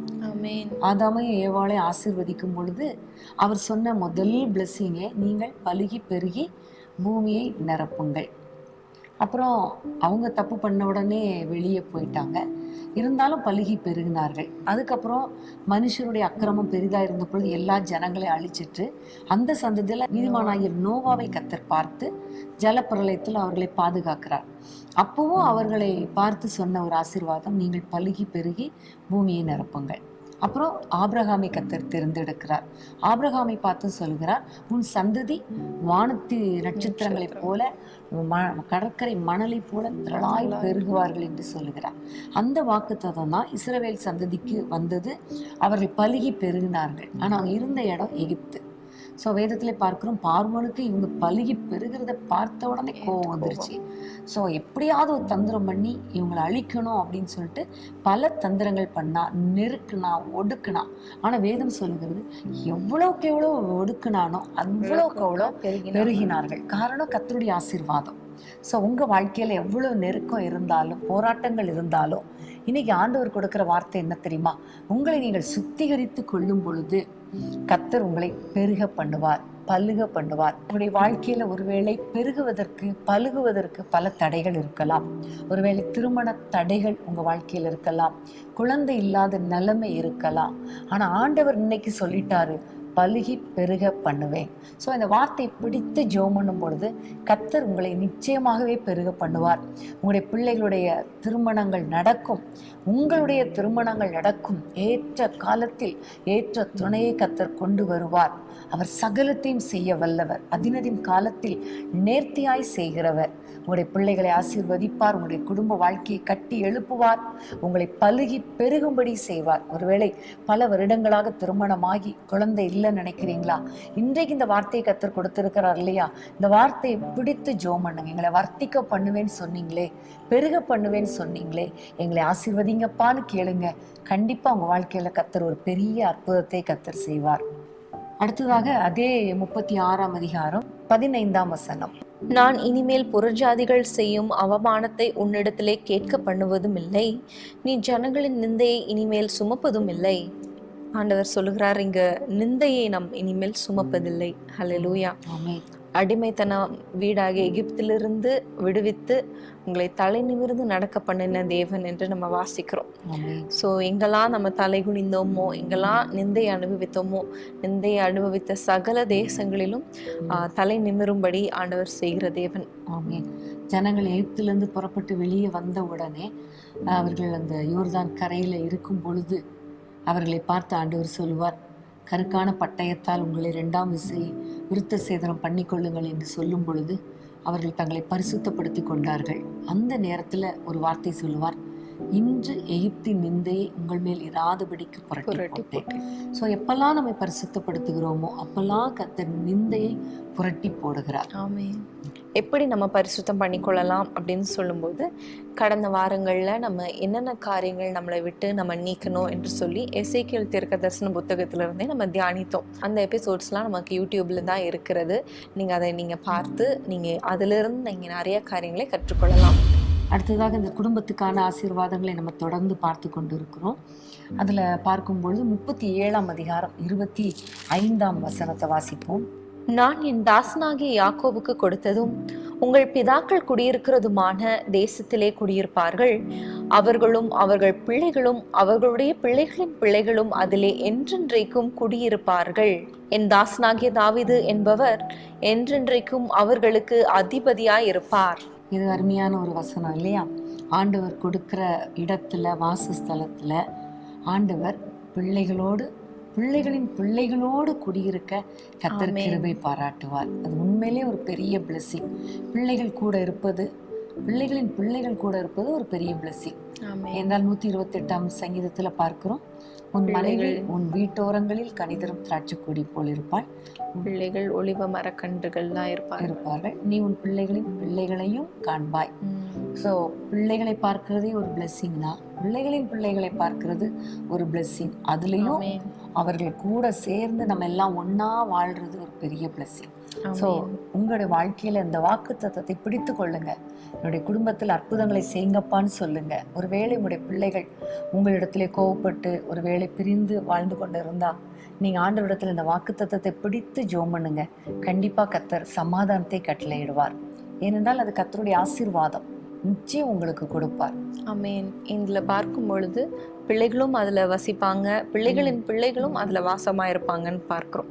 ஸோ அநேகருடைய வாழ்க்கையில் இன்னைக்கு பார்க்கும் பொழுது அவங்களோட அப்பாவோட வீட்டை விற்க வேண்டிய சூழ்நிலை, அந்த தாத்தாவுடைய சொத்தை விற்றாதான் நம்மளுக்கு ஏதாவது பண்ண முடியும், அந்த பணத்தை எடுத்து நம்ம இந்த பிஸ்னஸ் பண்ணணும், அந்த பணத்தை எடுத்து இது பண்ணணும், அப்படி பண்ணணும்னு சொல்லி அப்படிப்பட்ட ஒரு சூழ்நிலை நிறைய பேர் போய் கொண்டிருக்கிறாங்க. ஆனால் இங்கே பார்க்குறோம், ஜென்ரேஷன் ஆஃப்டர் ஜென்ரேஷன் அவங்க அதே தேசத்தில் குடியிருக்கும்படி ஆண்டவர் செய்வார்னு சொல்லி. ஸோ அந்த வீட்டு அப்படிங்கிறது ஒரு பெரிய ஒரு ஆசீர்வாதம் இல்லையா? அதை ஆண்டவர் தலைமுறையாக அவங்களுக்கு கொடுக்கிற ஒரு தேவனா இருக்கிறார். இந்த காரியத்துக்காக நம்ம அதிகமாக ஜெபித்து ஆண்டவரிடத்துல அந்த ஆசீர்வாதத்தை நம்ம பெற்றுக்கொள்ள போகிறோம். ஆமென். வேதத்தில் உள்ள அத்தனை வாக்குத்தத்தங்களும் 1000 தலைமுறைக்குரியது. ஸோ நம்மெல்லாம் அந்த 1000 தலைமுறைக்கு உள்ளதான் இருக்கிறோம். அதனால கண்டிப்பா நம்ம அதை பிடித்து கிளைம் பண்ணுங்க. கர்த்தர் உங்களுக்கு அந்த வாக்குத்தத்தங்களை சொந்தமாக்கும்படி கர்த்தர் கிருபை பாராட்டுவார். அடுத்ததாக எசேக்கியேல் 36, 33 36 வரைக்கும் நம்ம வாசிக்க போறோம். அருமையான வசனங்கள். கர்த்தராகிய ஆண்டவர் சொல்லுகிறது என்னவென்றால், நான் உங்கள் அக்கிரமங்களை எல்லாம் நீக்கி உங்களை சுத்தமாக்கும் காலத்திலே பட்டணங்களில் குடியேற்றி வைப்பேன். அவாந்தரமான ஸ்தலங்களும் கட்டப்படும். பாழாக்கப்பட்ட தேசம் கடந்து போகிற யாவருடைய பார்வைக்கும் பாழாய் கிடந்ததற்கு பதிலாக பயிரிடப்படும். பாழாய் கிடந்த இத்தேசம் ஏதேன் தோட்டத்தை போலாயிற்றென்றும் அவாந்திரமும் பாழும் நிர்மூலமுமாய் இருந்த பட்டணங்கள் அரணிப்பானவைகளும் குடியேற்றப்பட்டவைகளுமாய் இருக்கிறது என்றும் சொல்லுவார்கள். கர்த்தராகிய நான் நிர்மூலமானவைகளை கட்டுகிறேன் என்றும் பாழானதை பயிர் நிலமாக்குகிறேன் என்றும் அப்பொழுது உங்களை சுற்றிலும் உள்ள மீதியான ஜாதிகள் அறிந்து கொள்வார்கள். கர்த்தராகிய நான் இதை சொன்னேன், இதை செய்வேன். ஆமென். இதுல இருந்து நம்ம அறிந்து கொள்ளுகிற காரியம் என்ன அப்படின்னா, ஒருவேளை நம்முடைய வாழ்க்கை ஒருவேளை பாழாய் கிடக்கலாம், குடும்ப வாழ்க்கை பிரிந்து கிடக்கலாம். நிறைய குடும்பங்கள்ல கோர்ட்ல கேஸ்ல இருக்கிறது. அது மாத்திரமல்ல, ஒரே வீட்டுல இருந்தாலும் பிரிந்து வாழ்ந்து கொண்டு இருக்கிறாங்க. இப்படிப்பட்ட சூழ்நிலையில் இருக்கிற ஒவ்வொரு குடும்பத்தையும் ஆண்டவர் சொல்லுகிறார், அந்த பாழான குடும்பத்தை கட்டி எழுப்பி அதை நான் பயிர் நிலமாக்குவேன், கர்த்தரின் தோட்டத்தை போல் ஆக்குவேன், சந்தோஷமும் மகிழ்ச்சியும் உண்டாகும்படி செய்வேன் என்று ஆண்டவர் வாக்கு கொடுக்கிறார். ஸோ இன்னைக்கு உங்களுடைய நிலைமை எப்படி இருந்தாலும் நீங்க ஆண்டவரிடத்துல சொல்லுங்க, என் குடும்ப வாழ்க்கை சந்தோஷமா இருக்கணும் ஆண்டவரே, நிம்மதியா இருக்கணும் ஆண்டவரே, குடும்ப வாழ்க்கையில ஆண்டவரே பயிர் நிலமாய் இருக்கணும், நிறைய காரியங்களை நன்மைகளை நாங்கள் அறுவடை செய்யணும் அப்பா என்று சொல்லி ஆண்டவரை நோக்கி நீங்கள் ஜெபிக்கும் பொழுது நிச்சயமாகவே கர்த்தர் பெரிய காரியங்களை செய்வார். ஸோ அந்த வாக்குத்தத்த வசனங்களெல்லாம் பிடித்து கொள்ளுங்கள். உங்களுடைய குடும்ப வாழ்க்கை கட்டப்படும், உங்களுடைய குடும்ப வாழ்க்கை ஆசீர்வதிக்கப்படும். ஆமென். இப்போ முதல்ல நம்ம பார்த்தோம் உலக பிரகாரமான ஆசீர்வாதம் என்று சொல்லும் பொழுது, அல்லது பூமிக்குரிய ஆசீர்வாதம் என்று சொல்லும்போது, முதல்ல குடும்பங்களுக்கான ஆசீர்வாதம், குடும்பத்தில் சந்ததிகளுக்குரிய ஆசீர்வாதம் அதை ஆண்டவர் நமக்கு கொடுக்கிறார். அடுத்ததாக இந்த உலகத்தில் நம்ம வாழ்கிறதுக்கு, குடும்பமாக வாழ்கிறதுக்கு ரொம்ப முக்கியமான தேவை பொருளாதாரம் இல்லையா? அப்போ அந்த பொருளாதாரத்திலும் கர்த்தர் நம்மை ஆசீர்வதிப்பேன் என்று வாக்கு கொடுக்கிறார். அதை தான் 36ஆம் அதிகாரம் 29, 30ஆம் வசனத்தை நம்ம வாசிக்கலாம். உங்கள் அசுத்தங்களை எல்லாம் நீக்கி உங்களை ரட்சித்து உங்கள் மேல் பஞ்சத்தை கட்டளையிடாமல் கோதுமையை வரவழைத்து அதை பெருக பண்ணி, நீங்கள் இனிமேல் ஜாதிகளுக்குள்ளே பஞ்சத்தினால் உண்டாகும் நிந்தையை அடையாதபடிக்கு விருட்சத்தின் கனிகளையும் வயலின் பலன்களையும் பெருக பண்ணுவேன். நீங்க சொன்னது போல பொருளாதார ஆசீர்வாதங்களை ஆண்டவர் கட்டளையிடுகிறார் என்று இந்த வசனங்கள் சொல்லுகிறது. பஞ்சத்தினால நம்மளை ஆண்டவர் வருத்தப்படுத்தாமல் கோதுமையையும் கனிகளையும் வயலின் பலன்களையும் நம்மளுக்கு தருவேன்னு சொல்றாரு. ஆனா எப்பொழுது அப்படின்னு பார்க்கும் பொழுது, அந்த வசனம் துவங்கும் பொழுது அசுத்தங்களை எல்லாம் நீக்கி உங்களை ரட்சித்து, முதலாவது நம்ம பரிசுத்தம் பண்ணி கொள்ளும் பொழுது பிற்பாடு நமக்கு எல்லாமே ஆண்டவர் கொடுப்பார் என்பதை நம்ம இங்க இருந்து அறிந்து கொள்கிறோம். ஆமென். ரொம்ப அருமையான வசனம் இல்லையா? இதை வாசிக்கும்போது திரும்பவும் எனக்கு அந்த யோசுவாவுடைய காரியமே எனக்கு ஞாபகத்துக்கு வருகிறது. எகிப்தின் நிந்தையை புரட்டி போட்டேன் என்று சொல்லும் பொழுது அடுத்த வசனத்திலே சொல்லப்பட்டிருக்கும், அந்த நேரத்தில் இருந்து அவர்கள் சுட்ட தானியத்தையும் அந்த அந்த கானான் தேசத்தின் கனிகளையும் அவர்கள் புசித்தார்கள் என்று வேதத்திலே பார்க்கிறோம். இப்பெல்லாம் நம்மை பரிசுத்தப்படுத்தி கொள்கிறோமோ அப்பொழுது பஞ்சம் மாறி ஆசீர்வாதத்தை நம்ம பெற்றுக்கொள்ளுகிறோம். ஆமென். அது பொதுவா நம்ம சாப்பிட்றதுக்குள்ள காரியங்கள், நம்ம வாழ்றதுக்கு தேவையான காரியங்கள், எல்லா பொருளாதாரத்தையும் கர்த்தர் கொடுத்து ஆசீர்வதிப்பார். இந்த நாட்களில், கொரோனா நாட்களில் நிறைய பஞ்சம், இந்த பக்கம் வெள்ளம் வந்ததுனால நிறைய பஞ்சம். ஆனால் நீங்கள் சோர்ந்து போகாதீங்க. எதெல்லாம் இழந்தீங்களோ அதெல்லாம் ஆண்டவரிடத்தில் கேட்கும் பொழுது, என்னை பரிசுத்தப்படுத்துங்கப்பான்னு கேட்டு அதன் பிறகு நீங்கள் தேவைகளை சொன்னீங்கன்னா கர்த்தர் கண்டிப்பாக உங்களுடைய தேவைகளை சந்திப்பார், உங்களை பெருக பண்ணுவார். நம்ம 34ஆம் அதிகாரத்தில் 26ஆம் வசனத்தில் பார்த்தோம், ஆசீர்வாதமான மழை பெய்யும் என்று சொல்லி. அடுத்த வசனத்திலே நம்ம பார்க்கும் பொழுது, வெளியின் விருட்சங்கள் தங்கள் கனிகளை தரும், பூமி தன் பலனை தரும், அவர்கள் சுகமாய் இருப்பார்கள் என்றெல்லாம் சொல்லப்பட்டிருக்கிறது. அப்போ உண்மையிலே கர்த்தர் நம்மை ஆசீர்வதிக்கும் பொழுது நம்முடைய வாழ்க்கையில பூமி தன் பலனை தரும். நம்முடைய கைகளின் பிரயாசத்தின் பலனை நாம் சாப்பிடுவோம். காயினுடைய வாழ்க்கையில அவன் தன்னுடைய சகோதரனை கொலை செய்த பொழுது அவனுக்கு வந்த ஒரு சாபம் என்ன தெரியுமா? பூமி உனக்கு பலன் கொடாது. அதே போலதான் ஆதாமுக்கும் ஆண்டவர் ஒரு சாபம் கொடுக்கும் பொழுது, நீ வேர்வை சிந்த நீ நிலத்துல பயிரிடுவாய் என்று சொல்லுகிறார். ஸோ அப்போ பலன் கொடுக்கும் அப்படின்னா அது ஒரு பிளெஸிங்.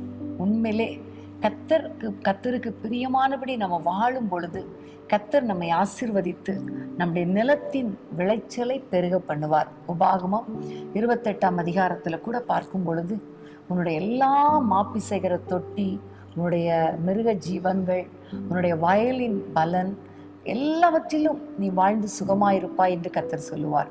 அப்போ ஒவ்வொரு நாளும் இந்த பொருளாதார பிரச்சனைகளை கர்த்தர் மாற்றி பொருளாதார ஆசீர்வாதத்தினால் கர்த்தர் நம்மை நிரப்ப வல்லவராயிருக்கிறார். அது மாத்திரமல்ல, ஈசாக்கு விதை விதைத்த பொழுது 100 மடங்கு பலனடைந்தான். அவன் இருந்த இடம் பஞ்சத்தினால இருந்த நேரம், பஞ்சத்தின் காலம். ஆனாலும் விதை விதைத்த பொழுது ஈசாக்கு மட்டும் 100 மடங்கு ஆசீர்வாதம் கொடுப்பதற்கு காரணம், ஈசாக்கு ஆண்டவருடைய பிள்ளை. அதனால பெலிஸ்தர் அவன் மேல் பொறாமை கொண்டார்கள் என்று சொல்லப்பட்டிருக்கிறது. ஸோ கர்த்தர் உங்களை ஆசீர்வதிக்கும் பொழுது மற்றவர்கள் உங்களை பார்த்து பொறாமைப்படக்கூடிய அளவுக்கு கர்த்தர் உங்களை உயர்த்துவார். உபாகமம் 1:11 கூட, இப்பொழுது இருக்கிறதை பார்க்கிலும் 1000 மடங்கு உங்களை வர்த்திக்க பண்ணுவார் என்று சொன்னது போல, கானான் தேசத்தில் அவர்கள் வந்து கானான் தேசத்தின் ஆசீர்வாதங்களை, அதாவது பாலும் தேனும் ஓடுகிற அந்த ஆசீர்வாதங்கள், அதில் உள்ள செழிப்பு எல்லாவற்றையும் அவர்கள் அனுபவித்தது போல நம்மையும் உங்களையும் கர்த்தர் பஞ்சத்தினால் உண்டான நிந்தையை மாற்றி பொருளாதார ஆசீர்வாதத்தால் உங்களை நிரப்புவார். ஆமென். முதலாவது நம்ம குடும்பத்தில் ஆண்டவருடைய ஆசீர்வாதத்தை பார்த்தோம். அடுத்ததாக நம்முடைய பொருளாதாரத்தில் ஆசீர்வாதத்தை பார்த்தோம். அடுத்ததாக நம்ம பார்க்க போகிறோம் நம்முடைய சரீர பிரகாரமான ஆசீர்வாதங்களை ஆண்டவர் என்னென்ன வைத்திருக்கிறார் என்பதை நம்ம பார்க்க போகிறோம். எசேக்கியேல் 34, 25, 27, 28 வசனங்களை நம்ம வாசிக்கலாம். நான் அவர்களோடு சமாதான உடன்படிக்கை செய்து துஷ்ட மிருகங்களை தேசத்தில் இராதபடிக்கு ஒழிய பண்ணுவேன். அவர்கள் சுகமாய் வனாந்தரத்தில் தாபரித்து காடுகளில் நித்திரை பண்ணுவார்கள். வெளியின் விருட்சங்கள் தங்கள் கனிகளை தரும், பூமி தன் பலனை கொடுக்கும். அவர்கள் தங்கள் தேசத்தில் சுகமாய் இருப்பார்கள். நான் அவர்கள் நுகத்தின் கயிறுகளை அறுத்து அவர்களை அடிமை கொண்டவர்களின் கைக்கு அவர்களை நீங்களாக்கி விடுவிக்கும் போது நான் கர்த்தர் என்று அறிந்து கொள்வார்கள். இனி அவர்கள் புறஜாதிகளுக்கு கொள்ளையாவதில்லை. பூமியின் மிருகங்கள் அவர்களை பட்சிப்பதும் இல்லை. தத்தளிக்க பண்ணுவார் இல்லாமல் சுகமாய் தங்குவார்கள். 3 வசனத்திலயும் ஒரு வார்த்தை இருக்கிறது, சுகமாய் தங்குவார்கள். 3 வசனத்திலயும் அந்த வேர்டு இருக்கு இல்லையா?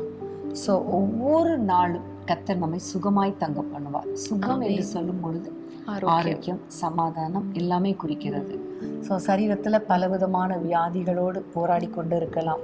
ஆனால் ஆண்டவர் சொல்லுகிறார், நம்ம ஆண்டவரிடத்துல ஒப்பு கொடுத்து அசுத்தங்களை எல்லாம் மாற்றுங்க ஆண்டவரே என்று சொல்லும் பொழுது கர்த்தர் நம்மை சுகமாய் நித்திரை பண்ண வைப்பார், சுகமாய் தங்கியிருக்க பண்ணுவார். துஷ்ட மிருகங்களை ஒழிய பண்ணுவேன் என்று சொல்லும் பொழுது நமக்கு விரோதமாய் எழும்புகிற எல்லா சத்துருவின் கிரியைகளை கர்த்தர் அழித்து போட்டு அதனால வியாதிகளை கர்த்தர் மாற்றி போட்டு சுகத்தை கொடுப்பேன் என்று கர்த்தர் சொல்லுகிறார். இன்னும் நம்ம பார்க்கும் பொழுது தத்தளிக்க பண்ணுவார் இல்லாமல் சுகமாய் தங்கியிருப்பார்கள். சில நேரங்களில் நம்மளை வேதனைப்படுத்துறவங்க நம்மளை தத்தளிக்க பண்ணும் பொழுது பல விதங்களில் பயத்தின் ஆவி வந்து விடுகிறது, சோர்வின் ஆவி வந்து விடுகிறது. இதனுடைய ரிசல்ட் நமக்கு பலவீனம் வந்து விடுகிறது, சோர்வு, அப்படியே படுத்துடுறோம். ஆனால் ஆண்டவர் சொல்லுகிறார், தத்தளிக்க பண்ணுவார் இல்லாமல் சுகமாய் தங்கியிருப்பார்கள். ஒவ்வொரு நாளும் சுகத்தையும் ஆரோக்கியத்தையும் கொடுப்பது கர்த்தர் தான். ஆண்டவரை மட்டும் பிடித்து கொள்ளணும். ஆண்டவரே என்னுடைய பாவங்களை மன்னிங்க, என் அசுத்தங்களை மாற்றுங்கன்னு சொல்லும் பொழுது கர்த்தர் நமக்கு நல்ல சுகமான ஒரு வாழ்க்கையை கர்த்தர் கொடுப்பார். ஆமென். இன்னும் 36ஆம் அதிகாரம் 15ஆம் வசனத்தையும் வாசிப்போம். நான் இனிமேல் புறஜாதிகள் செய்யும் அவமானத்தை உன்னிடத்திலே கேட்க பண்ணுவதும் இல்லை. நீ ஜனங்களின் நிந்தையை இனிமேல் சுமப்பதும் இல்லை. நீ இனிமேல் உன் ஜாதிகளை சாக கொடுப்பதும் இல்லை என்று கர்த்தராகிய ஆண்டவர் உரைக்கிறார் என்று சொல் என்றார். இந்த வசனம் சொல்லுகிறது, இனி உன்னுடையவர்களை நீ சாக கொடுப்பதில்லை. ஆமேன். இது பெரிய ஒரு பிளெஸ்ஸிங் இல்லையா? இன்னைக்கு நம்முடைய குடும்பத்துல நிறைய பேரை நம்ம இழந்துட்டோம். நம்முடைய தேசத்துல நிறைய பேரை இழந்துட்டோம். நம்முடைய சபைகள்ல நிறைய பேரை, நமக்கு அருமையானவர்களை எல்லாம் இழந்துட்டோம். ஏனென்றால் இந்த கொள்ளை நோயின் மூலமாக. ஆனா இன்றைக்கு இந்த வார்த்தையை கர்த்தர் கொடுக்கிறார், இனி நீ உன்னுடையவர்களை சாக கொடுப்பதில்லை, உன் ஜாதிகளை சாக கொடுப்பதில்லை. ஆமேன். இந்த வாக்குத்தத்தத்தை பிடித்து கொள்ளுங்க. தீர்க்காயுசு நாட்களை தாங்கப்பா. நல்ல வயதாகி முதிர் வயதாகி அதனுடைய நாட்கள் எல்லாம் நிறைவேறின பிறகு அவர்கள் மரித்து போவது தப்பு கிடையாது. ஆனா இளம் வயதுல விபத்துகள் மூலமாகவோ அல்லது கொள்ளை நோய் மூலமாகவோ திடீரென்று ஒரு வியாதி வந்ததுனாலேயோ அல்லது தற்கொலை பண்ணியோ இப்படிப்பட்ட மரணங்கள் வரக்கூடாது. அது வருவதில்லை என்று கர்த்தர் சொல்லி இருக்கிறார். ஸோ நம்ம ஆண்டவரிடத்துல ஒப்பு கொடுத்து ஜெபம் பண்ணுவோம்.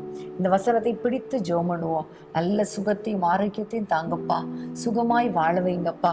எங்களுடைய சரீரத்துல, எங்களுடைய குடும்பத்துல ஒருவர் கூட வியாதிகள் வரக்கூடாது, பலவீனங்கள் வரக்கூடாது, ஒருவரை நாங்கள் சாக கொடுக்க கூடாது என்று சொல்லி ஆண்டவரை நோக்கி ஜெபிக்கும் பொழுது கண்டிப்பா கர்த்தர் நம்முடைய குடும்பங்களிலே ஆரோக்கியமும் சௌக்கியமும் வர பண்ணி நம்மை ஆசீர்வதிப்பார். ஆமென். உண்மையிலே ஒரு பெரிய பிளெஸிங் சுகமான ஒரு வாழ்க்கை தான் இல்லையா? வியாதி வந்துச்சுனாலே குடும்பம் தத்தளிக்கும். அப்புறம் வியாதி வந்துச்சுனாலே இருக்கிற பொருளாதாரம் எல்லாமே போயிடும். வியாதி வந்துருச்சுனாலே பொருளாதாரத்தை சம்பாதிக்கவே முடியாது. ஸோ இந்த நேரத்தில் ஆண்டவர் கொடுக்குற வார்த்தை நல்ல சுகத்தை தருவேன்னு சொல்லுகிறார். ஸோ நம்முடைய வாழ்க்கையில் ஆவிக்குரிய ஆசீர்வாதங்களை மாத்திரமல்ல, உலக பிரகாரமான குடும்பத்தின் ஆசீர்வாதம், பொருளாதார ஆசீர்வாதம், சரீரத்தில் நல்ல சுகம், ஆரோக்கியம், இவை எல்லாவற்றையும் கொடுத்து கர்த்தர் நம்மை ஆசீர்வதிக்க வல்லவராயிருக்கிறார். ஆமென். ஆமென். எசேக்கியேல் 47ஆம் அதிகாரத்துல கூட நம்ம முதல்ல பார்த்தோம், இந்த நதி போகிற இடமெல்லாம் ஆரோக்கியம் உண்டாகும், பிழைக்கும்.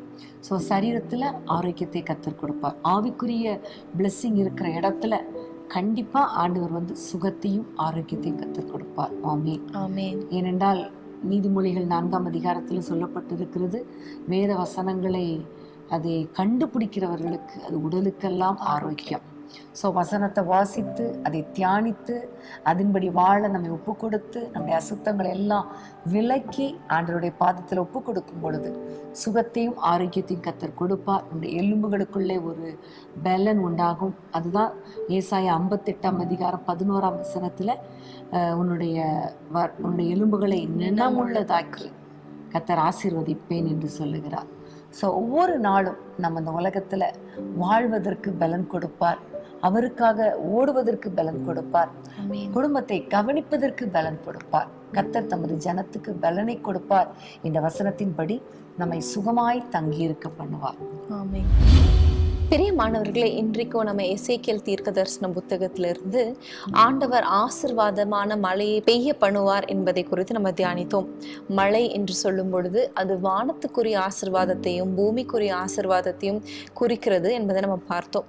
முதலாவது வானத்துக்குரிய ஆசீர்வாதங்கள், அதாவது ஆவிக்குரிய ஆசீர்வாதங்களை ஆண்டவர் கட்டளிடுவார் என்று பார்க்கும் பொழுது, முதலாவதாக ஆவிக்குரிய ஆசீர்வாதங்கள் என்று சொல்லும் பொழுது ஆண்டவர் நம்முடைய தேவனாய் இருப்பார், அவரே நம்மளை நடத்துகிற ராஜாவா இருப்பார் என்பதை நம்ம பார்த்தோம்.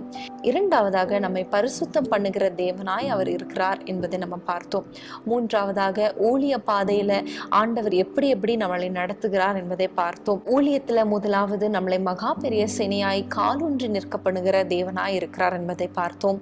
அடுத்ததாக திரளான சேனையாய் குதிரை வீரர்களாய், அதாவது போர் செய்கிறவர்களாய் யுத்தம் செய்கிறவர்களாய் நம்மளை மாற்றுவார் என்பதை நம்ம பார்த்தோம்.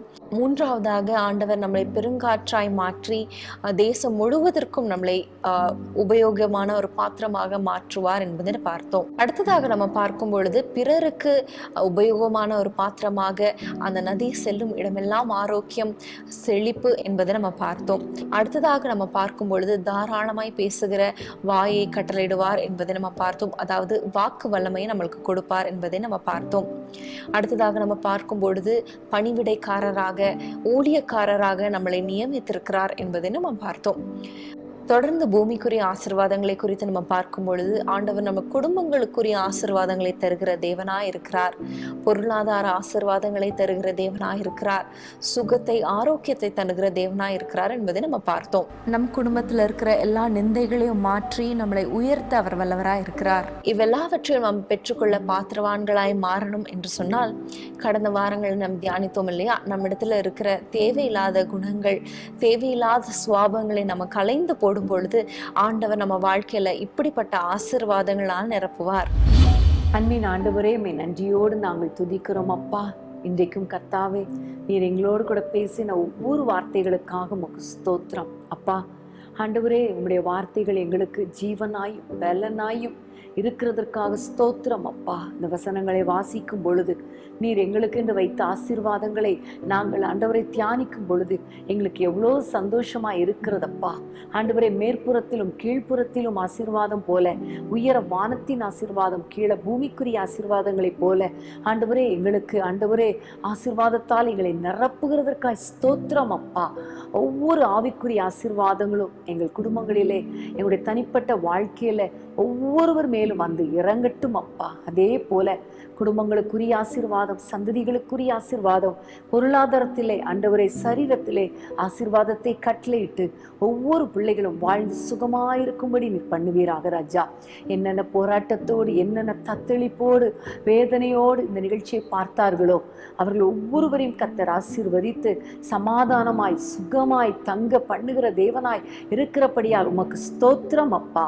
நம்முடைய பிள்ளைகள் மேல ஒரு அபிஷேகத்தை ஊற்றி ஆண்டவரே எல்லா அக்கிரமங்களர் அவர்களை கழுவி சுத்திகரித்தப்பா. அவர்கள் தேவனாய் இருந்து ஆவிக்குரிய ஆசீர்வாதத்தினால் நிரப்பி இப்படி பிள்ளைகளை ஊழிய பாதைகளை பயன்படுத்துவீராக. தேவைகள் சந்திக்கப்படுவதாக, நிந்தைகள் அவமானங்கள் மாறுவதாக. கர்த்தர் பெரிய காரியங்களை செய்ய வேண்டும் என்று நாங்கள் ஜெபிக்கிறோம். கர்த்தருடைய கரத்தில் நாங்கள் ஒப்பு கொடுக்கிறோம். அதிசயங்களை காணப்படும் நீரை பொறுப்படுத்திக் கொள்ளும். இயேசுவின் நாமத்தில் பிதாவே, ஆமேன், ஆமேன். பிரியமானவர்களே, இந்த எபிசோடும் உங்களுக்கு மிகுந்த பிரயோஜனமாக இருந்திருக்கும் என்று நாங்கள் விசுவாசிக்கிறோம். உண்மையிலே தொடர்ந்து நம்ம இந்த எசேக்கியேல் தீர்க்கதரிசியிலிருந்து நிறைய காரியங்களை கற்றுக்கொண்டோம். இதை வைத்து நீங்கள் ஜெபிக்க ஜெபிக்க ஜெபிக்க இன்றைக்கு நம்ம தியானித்த அத்தனை ஆசீர்வாதங்களும் உங்கள் வாழ்க்கையில் கண்டிப்பாக வரும் என்பதில் ஒரு சந்தேகமும் கிடையாது. உண்மையிலே எசேக்கியேல் தீர்க்கதரிசியின் புத்தகத்தில் இவ்வளோ காரியங்கள் இருக்கிறதா அப்படின்னு நம்ம ஆச்சரியப்பட்டிருக்கலாம். ஆனால் இன்னும் நிறைய காரியங்கள் இருக்கிறது. அதையெல்லாம் நீங்கள் படிக்க படிக்க கர்த்தர் உங்களுக்கு வெளிப்படுத்தி காட்டுவார். ஸோ ஒரு சின்ன ஒரு நோட் எடுத்து நீங்கள் எசேக்கியேல் தீர்க்கதரிசினே ஒரு தலைப்பு போட்டு அதிலிருந்து நிறைய காரியங்களை கர்த்தர் உங்களுக்கு வெளிப்படுத்துகிற காரியங்களை எழுதி வைத்து நீங்கள் ஜெபிக்கும் பொழுது கர்த்தர் மகிமையான காரியங்களை செய்வார். மீண்டும் அடுத்த வாரம் உங்களை நாங்கள் சந்திக்கிறோம். ஆண்டவருடைய கிருபையின் கரம் உங்களோடு கூட இருந்து உங்களை வழி நடத்துவதாக. ஆமென். ஆமென். பிரியமானவர்களே, நம்ம எல்லாரும் அறிந்தபடி நாளை இரவு முழு இரவு ஜெபம் இருக்கிறது. நீங்கள் தவறாமல் கலந்து கொள்ளுங்கள். உங்கள் உறவினர்கள், நண்பர்கள் எல்லாருக்கும் இதை குறித்து நீங்கள் ஃபார்வர்ட் பண்ணுங்கள், ஷேர் பண்ணுங்கள். நிச்சயமாக அவங்களும் ஆசீர்வதிக்கப்படுவாங்க. நம்ம தேசத்தில் ஒரு எழுப்புதலை நம்ம காண்போம். ஆமென். கர்த்தருக்கு ஸ்தோத்திரம். ஆமென். இன்றைக்கு நீங்க வாசிக்க வேண்டிய வேத பகுதி நியாயாதிபதிகள் 18ஆம் அதிகாரம். அன்பான தேவனுடைய பிள்ளைகளே, இச்செய்தி உங்களுக்கு மிகுந்த ஆசீர்வாதமாக இருந்ததென்று நாங்கள் நம்புகிறோம். தொடர்ந்து எங்கள் செய்திகளை கேட்டு கர்த்தருக்குள் ஆசீர்வதிக்கப்பட ஜீசஸ் மீட்ஸ் மினிஸ்ட்ரீஸ் என்கிற எங்கள் யூடியூப் சேனலை சப்ஸ்கிரைப் செய்யுங்கள். மேலும் உங்கள் ஜெப உதவிக்கு எங்களோடு நீங்கள் தொடர்பு கொள்ள வேண்டிய தொலைபேசி எண் 9842252836 மற்றும் 7299546363. Email gpsrobinson@hotmail.com. கர்த்தர் உங்களை ஆசீர்வதிப்பாராக.